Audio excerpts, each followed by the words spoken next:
Bueno, Raúl, aprovechando que estamos aquí en la sesión de apertura de semana y cercanía, todavía bajo el influjo de los días dedicados a los muertos, Sí, me así es. gustaría que platicáramos estrechamente acerca del marco de Butarot, el buto, lo simbólico y este pasaje que esta danza en particular hace entre las fuerzas de los vivos y las fuerzas simbólicas de los muertos.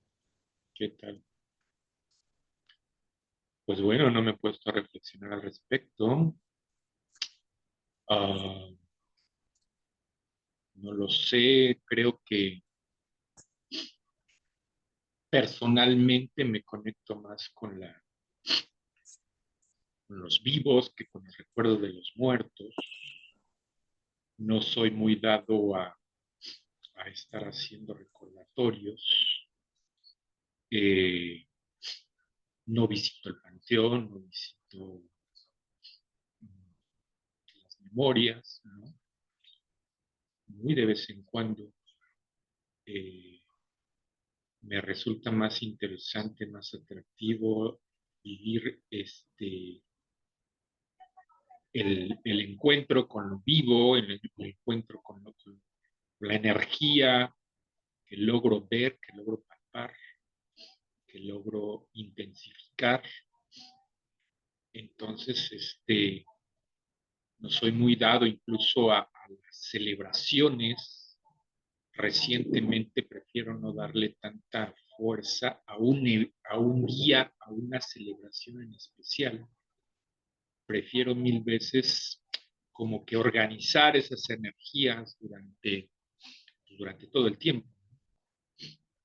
Me parece que como en términos de nutrición, pretender un gran festín es algo, uh, en términos de nutrición, no apropiado para el organismo, porque se altera el organismo con excesos de alimentos, excesos de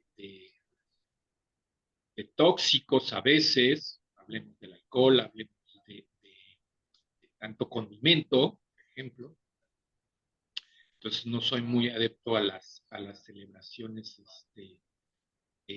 monumentales, sino que más bien soy más restringido en ese sentido, o últimamente estoy siendo más restringido con tal de organizar pues, la energía que requiere mi cuerpo para estar bien. Entonces, me resulta más importante administrar la energía constante que en un solo día. Y en ese sentido, pues ese movimiento, esa danza que se puede generar con la vida misma más que con la muerte. No, no estoy en contra de eso, pero me resulta más atractivo hoy en día intensificar la vida y ver de qué manera le puedo dar énfasis a esa vida, insisto, sin pretender esa algarabía tan uh, extensa que puede, por ejemplo, esto que en algunos lugares se acostumbra de las fiestas de 3 días, ¿no? De las megabodas, no estoy a favor de todo ello. La última vez que acudí a una de ellas fue en Oaxaca, fue bastante intenso, fue bastante cansado. Yo creo que bien se puede organizar un festejo bien organizado, bien estructurado durante más tiempo sin necesidad de dedicarle 3 días a este exceso, ¿no? Entonces, precisamente con la intención de seguir generando más vida y vida de calidad, me resulta más importante administrar, hago recuerdo de lo que muchos han mencionado, de esa dramaturgia existencial, y en ese sentido lo aplico administrándolo, ¿no? Si bueno, desde la dramaturgia convencional hablamos de teatro, existe un inicio, un desarrollo, un clímax, desenlace. Sí, bueno, intento que esos clímax no sean realmente tan eh, extremos, ¿no? Realmente en términos, me gusta más, por ahí encuentro hoy una referencia sobre eh, la dramaturgia del sol, por ahí, o masculina más bien, y hay otra dramaturgia que es femenina, y en esta dramaturgia habla mucho acerca de la cuestión sexual, de cómo el vigor masculino te invita a esa intensificación en el clímax, mientras la sexualidad en lo femenino puede ser constante, puede ser muy elaborada, sin necesidad de ese clímax tan extenso, sino que un clímax femenino, así lo cuentan, puede ser más prolongado, pueden haber incluso más clímax, ¿no? Entonces, me voy más a favor de esa dramaturgia que desde lo femenino, desde lo lunar, que puede ser más organizada, menos intensa, pero en un solo aspecto, sino que, o en un solo momento, sino que pueden ser variados. Y eso poco a poco lo voy construyendo, ¿no? Insisto, la festividad prefiero hacerla todos los días que hacer un solo día. Recientemente, ya para terminar, se está organizando el cumpleaños número 93 de mi madre, lo cual se me hace un absurdo, porque ahí sí se quieren apuntar varios hermanos a la reunión de dinero, a la reunión de asistencia, para ese día. Pero los demás días no se paran, los demás días no se interesan, los demás días no están, solo ese día, lo cual se me hace absurdo e innecesario pretenderle festejar en un solo día, cuando yo la puedo festejar todos los días. Y en eso va mi comentario. Gracias. Muchas gracias, Raúl. Hola, compañeras, bienvenidas. ¿Cómo vamos? Oigan, ¿me escuchan o no me escuchan? Porque ando con el internet bajito y por eso tengo la Hola. cámara apagada. Sí, Ah, sí, se escucha. dedito para arriba, perfecto. Bueno, gracias, Raúl, por abrir la sesión con un despliegue de elementos súper sustanciosos que vamos a elaborar ya desde la premisa de fondo. Arrancó la sesión con la expresión de Raúl al respecto de a lo que yo le pregunté, de cómo tomaba él esta composición que el buto como una danza muy particular, constelada y tapizada de elementos fuera de la convención de la danza, realiza, especialmente con respecto a la muerte, ¿no? Y bueno, él dio su parecer y luego abordó el tema de la dramaturgia, lo cual me parece muy inteligente. Eh, él, bueno, manifestó la preferencia por los elementos vitales. Sin embargo, cabe recordar aquí que el buto nos coloca ante cuestiones que no son de elección particular, sino de una premisa ética y estética, ¿no? Es decir, el bailarín como un cadáver que camina, un cadáver en movimiento.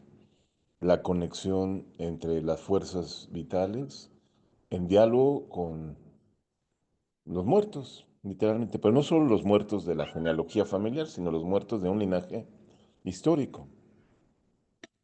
Se inscribe en una serie de tradiciones que no son del Buto, por supuesto. Recordemos que en Japón, en agosto, se realiza un festival del todo equivalente a los Días de Muertos en México, que es el Buto Obon, una serie de días dedicados a honrar a los muertos que toman un pasaje hacia los vivos, se les ponen ofrendas, pero esto se hace en el umbral de lo que será la explosión de las flores, de los cerezos, ¿no? Es decir, justo antes de que los cerezos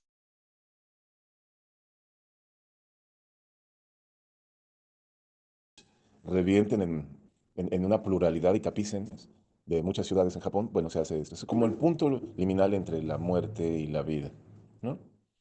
Y obviamente cuando Hichikata propone el Buto como un cadáver que camina, pues está haciendo una metáfora, ¿no?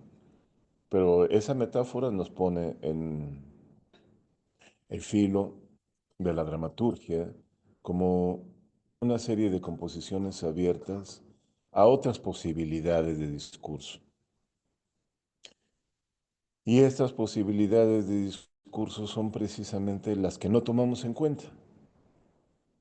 Y eso me parece importante. Ya esto sí casa o embona con la muy inteligente descripción de Raúl de las dos dramaturgias, que pueden ser tres dramaturgias o cuatro dramaturgias o cinco dramaturgias, es decir, un espesor de relatos que vayan coexistiendo en la imagen. Esto nos pasa en los sueños. Esto que estoy diciendo lo vivimos en los sueños, ¿no? Donde diversas narraciones se agrupan. Incluso me decía la maestra Marta, aquí presente, que hay elementos imaginarios de los sueños que se superponen. Sabemos que son diferentes, pero lo vivimos como un hecho que no intentamos descifrar en el sueño. Es en la cuestión de la realidad, o lo que llamamos la realidad, donde intentamos dirimir o establecer las diferencias, las clasificaciones, las definiciones, ¿no? Entonces, me parece que estamos ante un panorama bastante fértil al respecto de cómo incorporamos a nuestro discurso vital la experiencia no definible, o por lo menos no encerrable en definiciones unívocas, y que puede coexistir con diversos relatos. ¿Se entiende? Es difícil quizá entenderlo de primera instancia porque la experiencia la estoy tratando de definir todo el tiempo, de ubicar en cuestiones conocidas. Pero sabemos que la apertura del conocimiento no solo se da por la referencia a lo que ya se conoce, porque ¿qué sentido tendría buscar lo que ya conozco si ya lo conozco? ¿No? O sea, ¿cómo incorporamos el elemento ignoto, desconocido, y que incluso me va a sorprender en la apertura de ese afán de definiciones? ¿Cómo en una vocación de expandir la experiencia, aprendo a no necesitar definir la experiencia y cuáles son los recursos para ello? ¿Les parece pertinente elaborar sobre esto?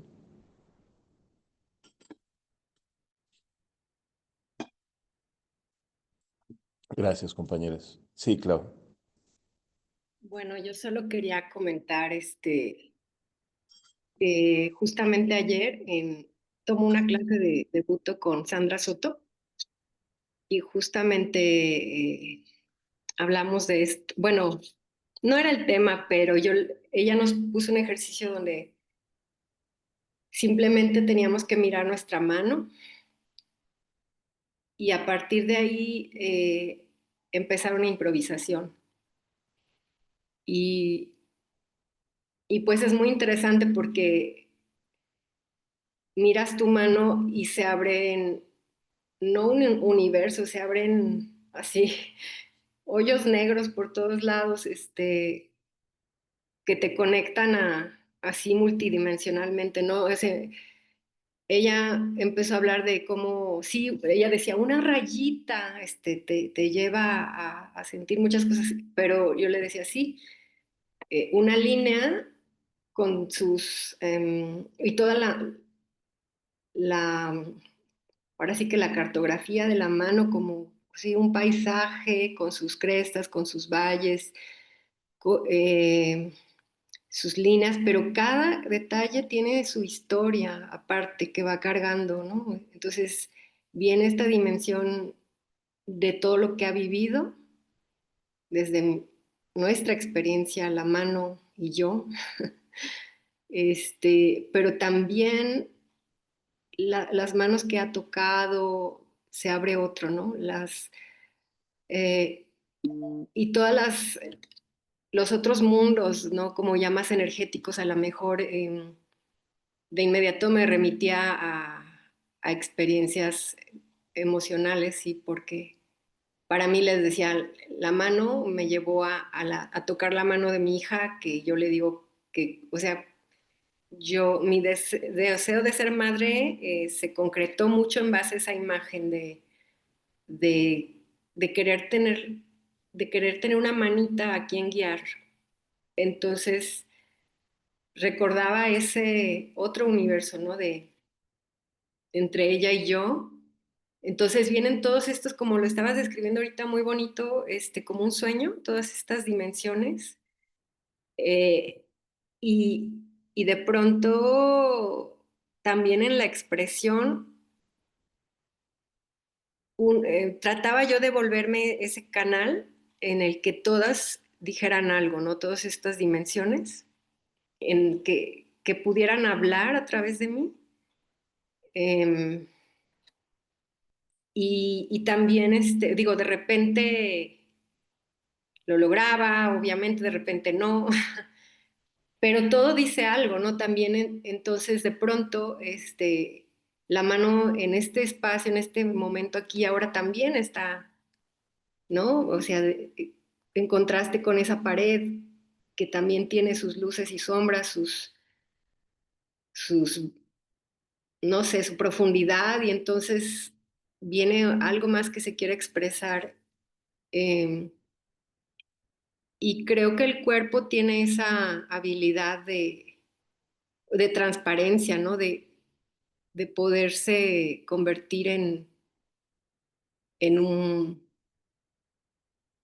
en un lienzo en donde cada una de estas dimensiones empiece a plasmar, a dejar sus marcas, a vivir, porque de pronto se siente que algo te mueve, ¿no?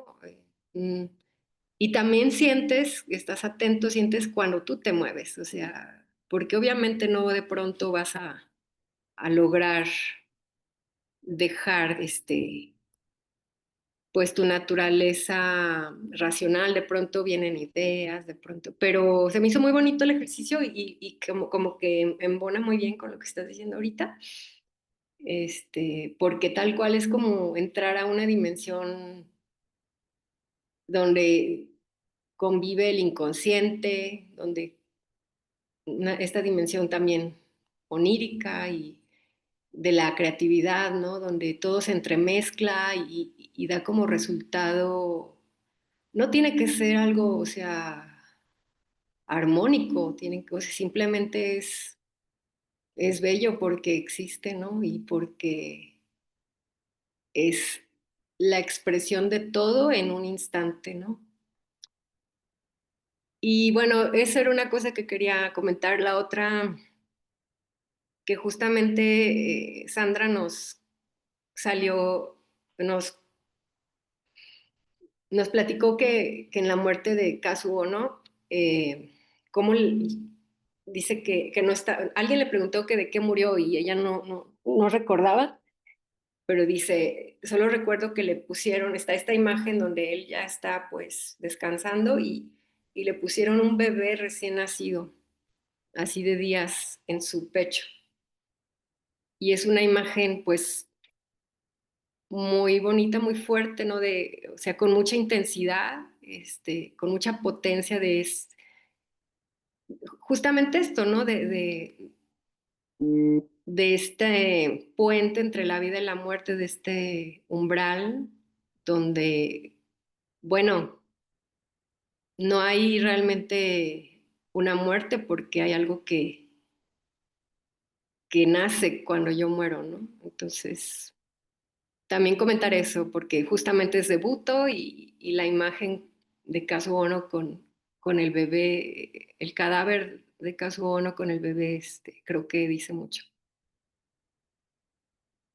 Mm.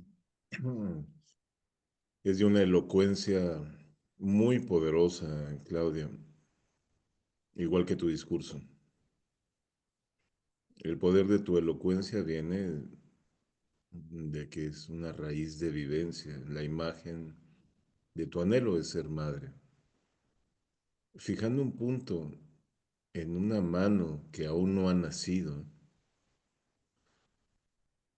es tremendamente poderosa porque nos dice hacia dónde podemos encauzar la voluntad y hasta dónde, hacia dónde y hasta dónde.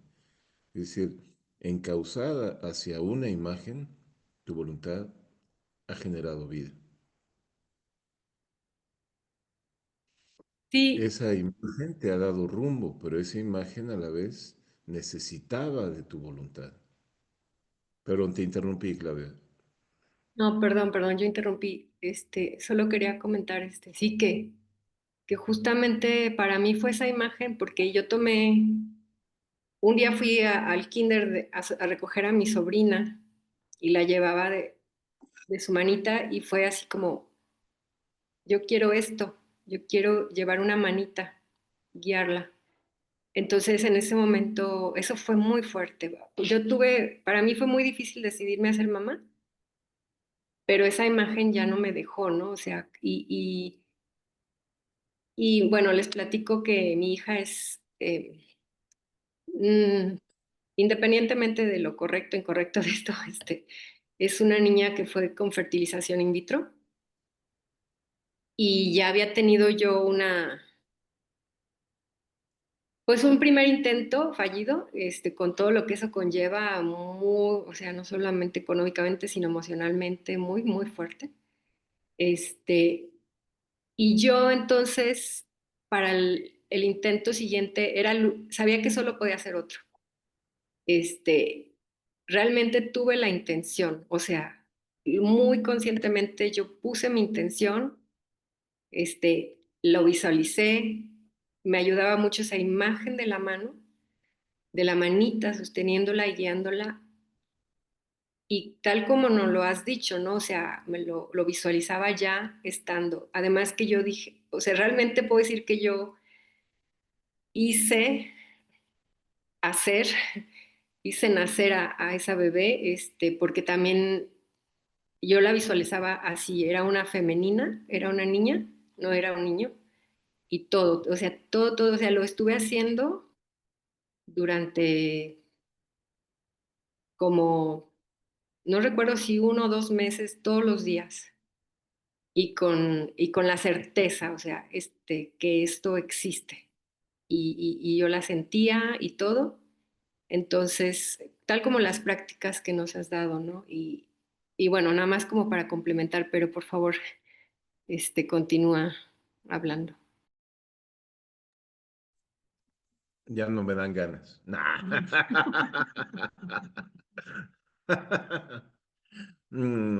Que también me parece un ejercicio importante, el ya no me dan ganas de seguir en determinados absurdos. Ya no me dan ganas de estar trabajando determinadas horas por determinada cantidad, o ya no me dan ganas de soportar tales cosas. Está bueno practicar ese ya no me dan ganas de vez en cuando en la vida porque expresarlo primero provoca te provoca alivio y es un alivio muy importante. Y luego tomas conciencia de que puedes modificar eso de que ya no te dan ganas. Es descontracturante. Y bueno, aprovecho para comentar esto. Ese ejercicio de la mano que les puso Sandra Soto es del maestro Katsura Kan, que tiene otro ejercicio que comparto, que es muy útil para el tema que estamos hablando, es el ejercicio de la carta. En una caminata, de que los debutos hacen muchas caminatas, bueno, se fija un punto de partida y se fija un punto de destino. Por lo regular es de un lado al otro del espacio de trabajo. Uno tiene que ir metamorfoseando su ser. Primero es el que escribe la carta. Luego, en el trayecto, uno se convierte en el mensajero de la carta. Y luego, al final del trayecto, uno se convierte en el receptor y el lector de la carta. El punto que liga todos estos estados es que uno siempre es la carta.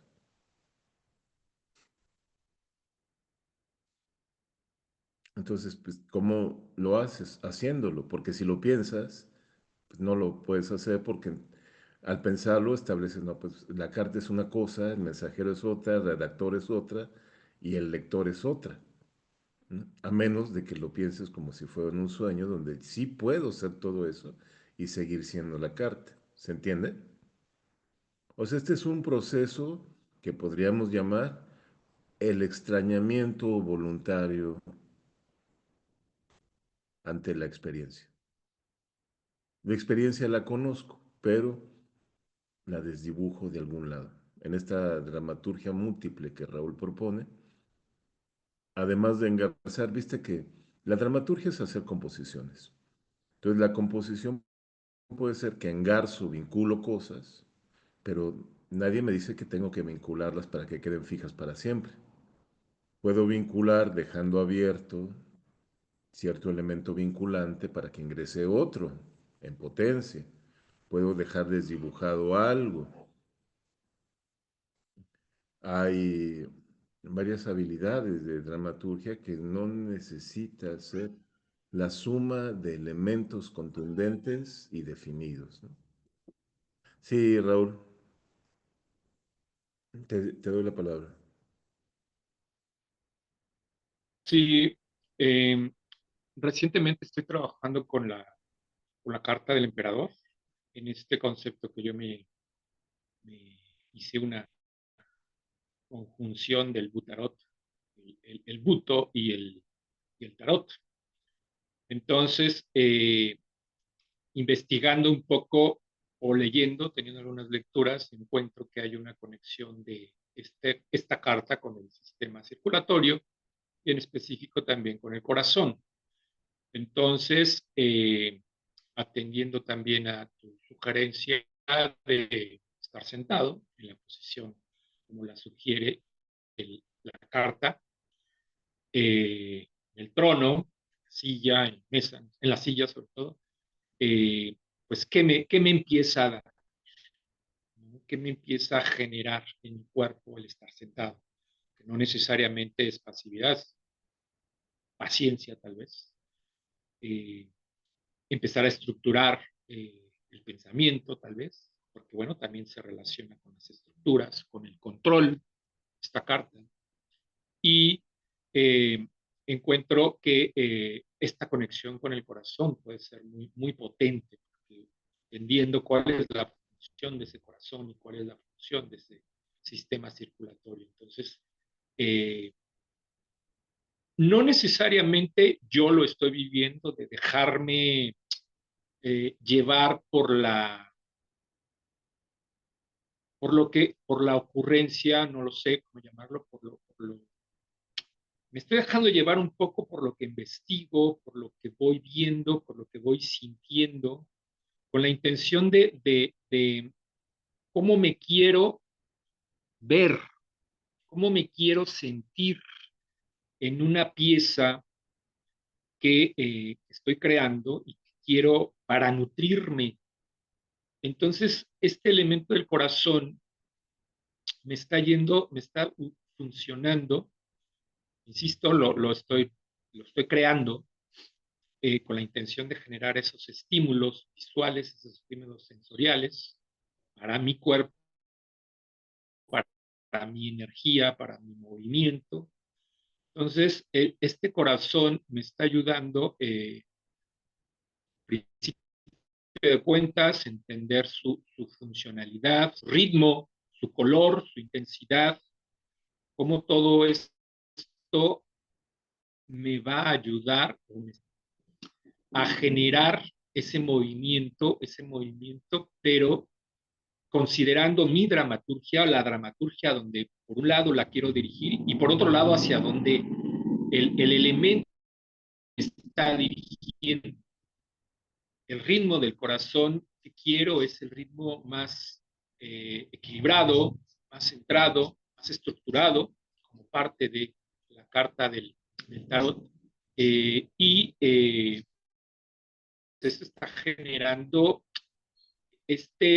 probablemente no movimiento, o sí movimiento, pero un movimiento energético, un movimiento que la carta me está proporcionando.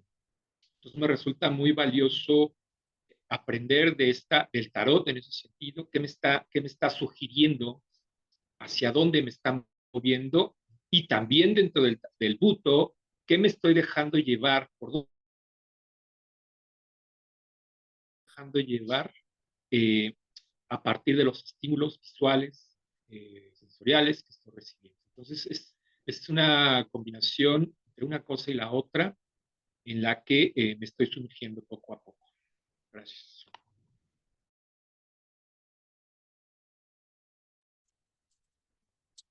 Está muy bueno el proceso de dramaturgia, Raúl. ¿Cómo me quiero ver? Eso me parece muy valioso, porque te convoca una imagen definida. Ahora, si practicáramos el extrañamiento en este proceso, siguiéndote, también cabría pensar en la posibilidad de la visión del enemigo. ¿Cómo te querría ver un enemigo así? ¿Cómo te querría ver una niña de 2 años, o la hija que no tuviste, o la hija que tienes? ¿Cómo te querría ver un japonés? Distintas posibilidades de percepción. El ejercicio de distintas posibilidades de percepción ayuda a expandir, pues, la convención, ¿no? O la tendencia a la convención. Karina, adelante.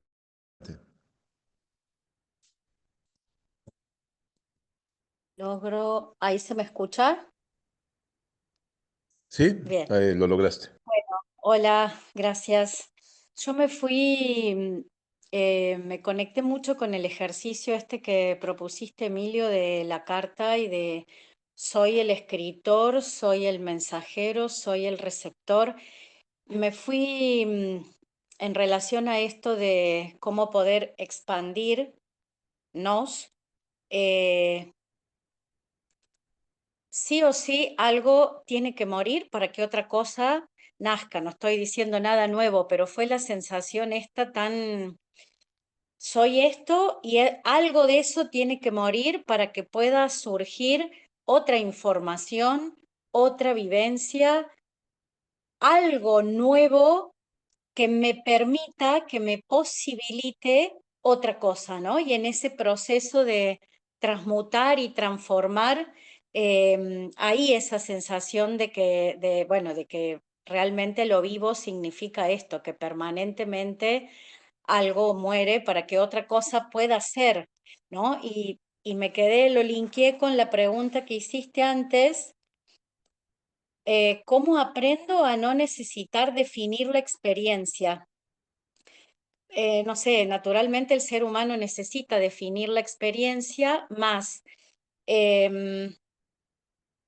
encerrar o tratar de definirlo, pero como desde un lugar ya aprendido, anquilosado, mata directamente justamente lo que está sucediendo, ¿no? Lo momifica, me quedo ahí y no está la posibilidad, me parece que la única, o no sé si la única, pero una alternativa es justamente esto de dejar que, como tolerar el caos en esa apertura de que no sé qué sucede, no sé a dónde voy, no sé si soy el mensajero, qué me puede suceder, como única posibilidad de que algo diferente realmente suceda.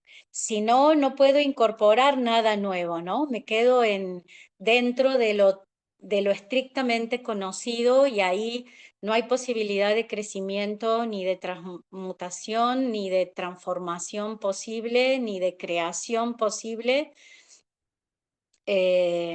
Bueno, eso, tal vez esta vivencia de el Día de los Muertos y de la posibilidad de ir y venir entre mundos también me haya permitido conectar con esta vivencia, ¿no? De que esto, todo el tiempo algo está muriendo para que otra cosa pueda ser.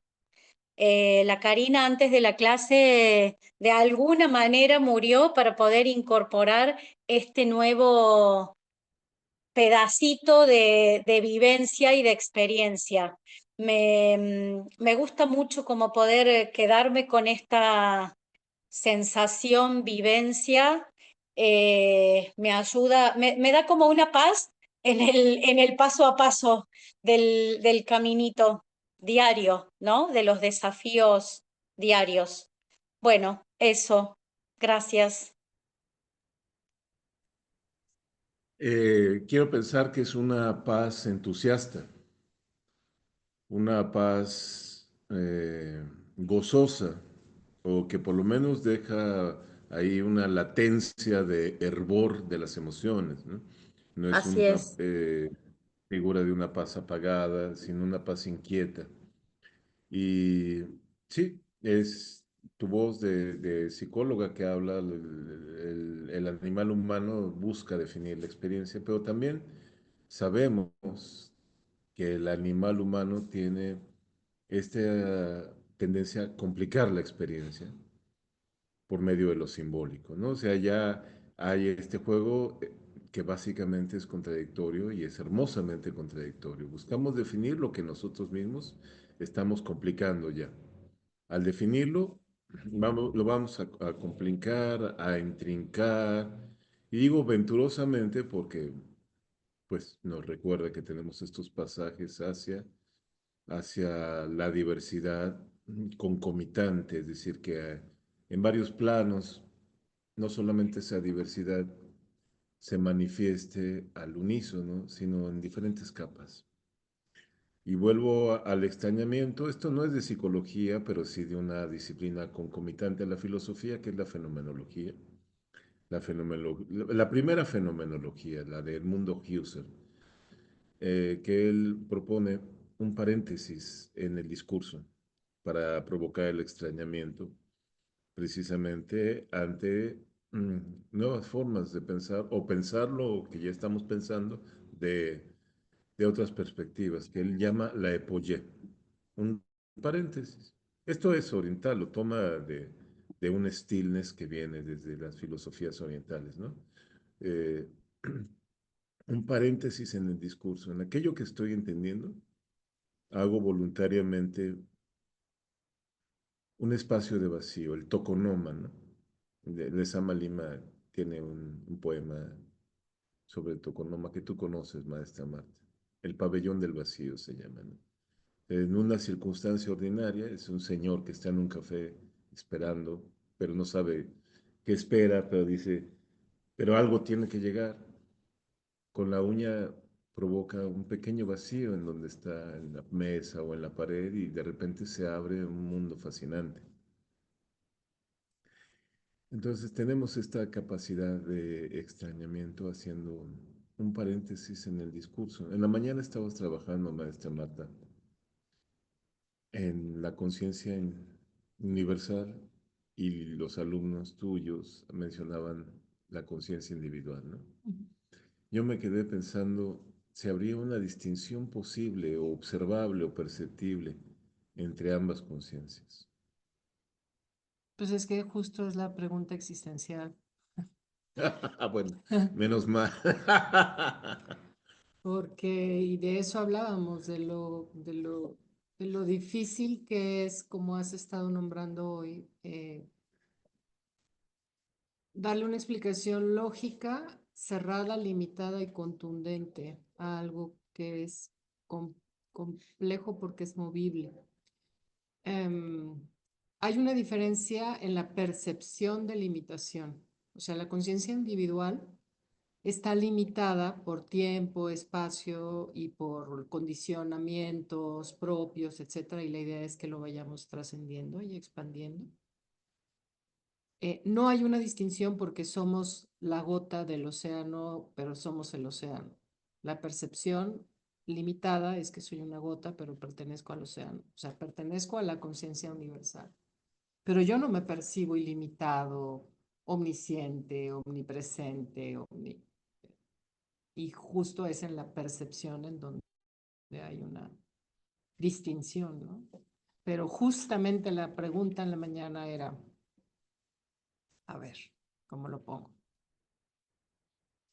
¿Soy consciente porque a través de mi vida manifiesto o porque manifiesto a través de mi vida? Soy consciente. Parece que es la misma pregunta, pero No, es no, como no. vista por dos ángulos diferentes. Sí. Y ahí tiene que ver justo esto de soy una conciencia universal o soy una conciencia individual. Y si esto realmente está separado y es diferente.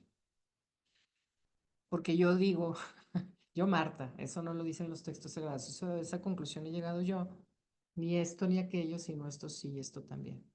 Sí soy una conciencia que manifiesta, y si no fuera consciente no manifestaría, pero también cuando manifiesto me doy cuenta y soy consciente. Entonces, tan importante es lo limitado, por ponerle de una manera, como lo ilimitado. No sé si enredé más, porque luego eso pasa con estos temas, pero Si no lo enredaste más, yo lo voy a enredar más. ok, Ahorita. venga.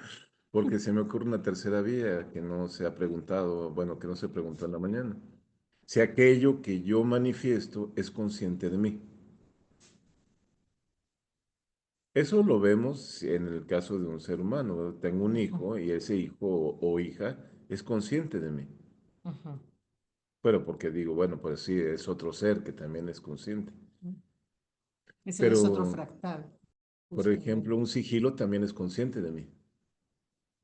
O sea, yo hago un sigilo, un sello mágico, y ese sello mágico se torna consciente de que yo lo he hecho.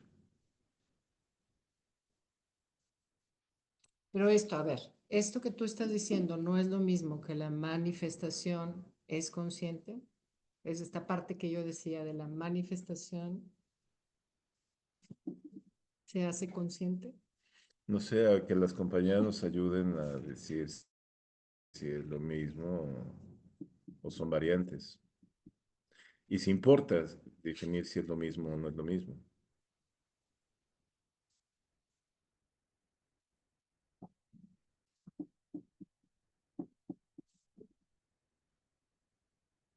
Se queda el suspenso.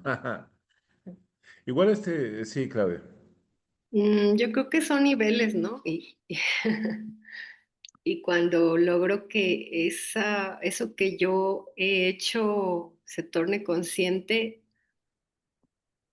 pues es un nivel que necesariamente me va a, o sea, como ya adquirió vida y más que vida, conciencia, pues me va a retroalimentar, ¿no? Entonces definitivamente me vuelvo más consciente. La conciencia se expande pues de esta manera. Es como una explosión que Ujú. provoca ¿Sí, tú? otro. Ujú. Sí, nada más.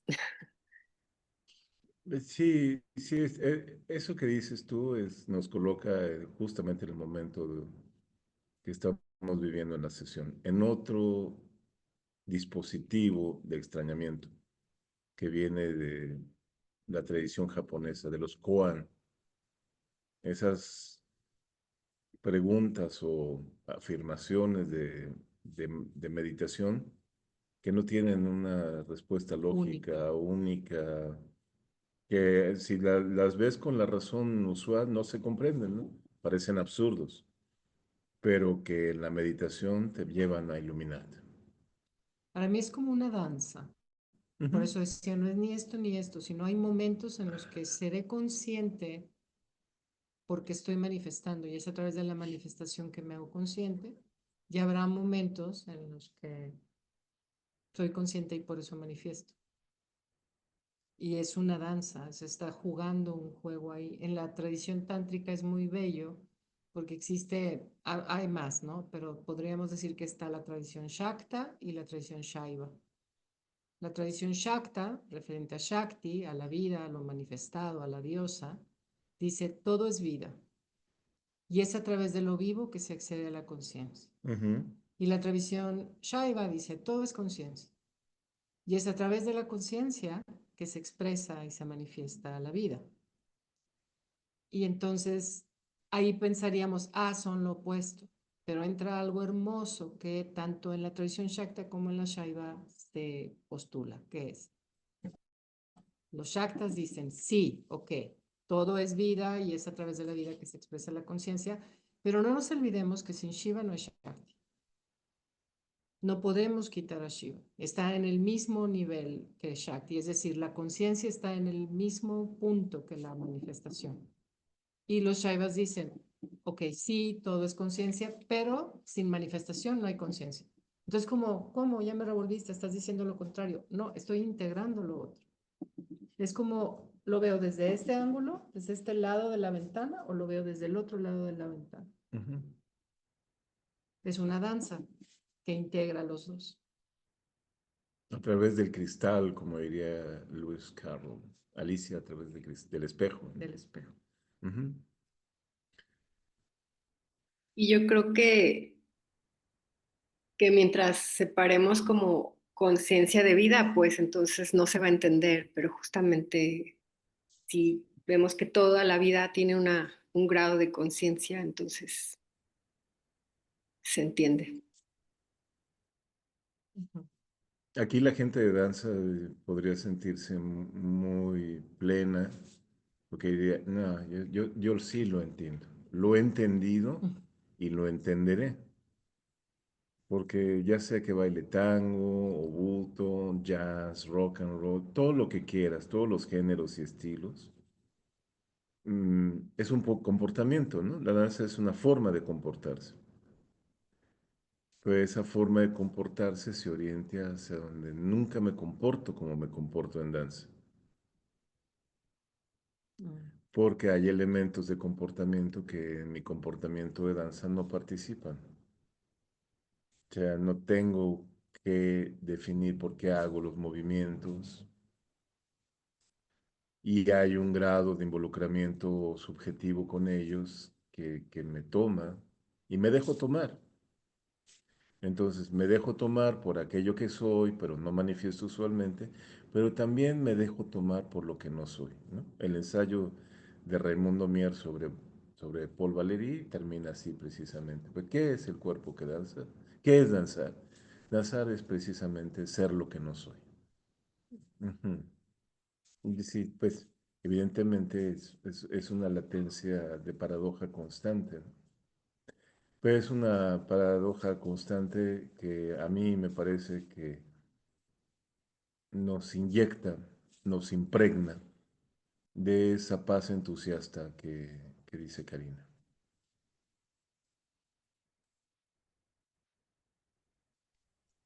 Es que me surge que sin paradoja no hay movimiento, no hay vida Mm. realmente, porque para que eso sea es necesaria la tensión, ¿no? Esa tensión entre, podemos dar muchos ejemplos, conciencia, vida, vida, conciencia, día, noche, luz, oscuridad. Gracias a esa tensión se da ese movimiento. Y ese movimiento es vida y esa vida nos permite, o sea, sin la paradoja creo que estamos muertos, ¿no? Completamente, completamente. Y ahí volvemos a la paradoja semilla de Hichikata, ¿no? El cadáver que camina,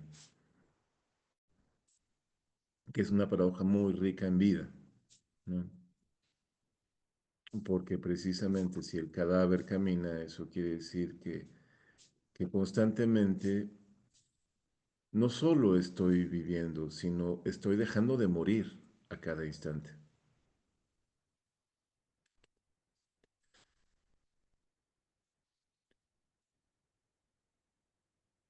Muchas gracias, compañeras.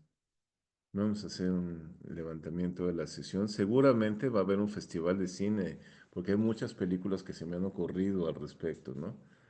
I Lost My Body, una película francesa de animación, que no sé si la vieron, estuvo en Netflix un tiempo. Luego también está esa de Everything, Everywhere at Once, ¿no? Todo en todas partes al mismo tiempo. Es una película brillantísima. Bueno, ahí les paso un microfestival de cine al respecto de las narrativas del extrañamiento. Gracias y Gracias. bueno, nos vemos cuando nos veamos. Raúl, nos vemos a ratito en el ciclo El alma y la danza, en un par de minutos. Gracias. Gracias. Gracias. Sí, claro, gracias. Abrazo grande.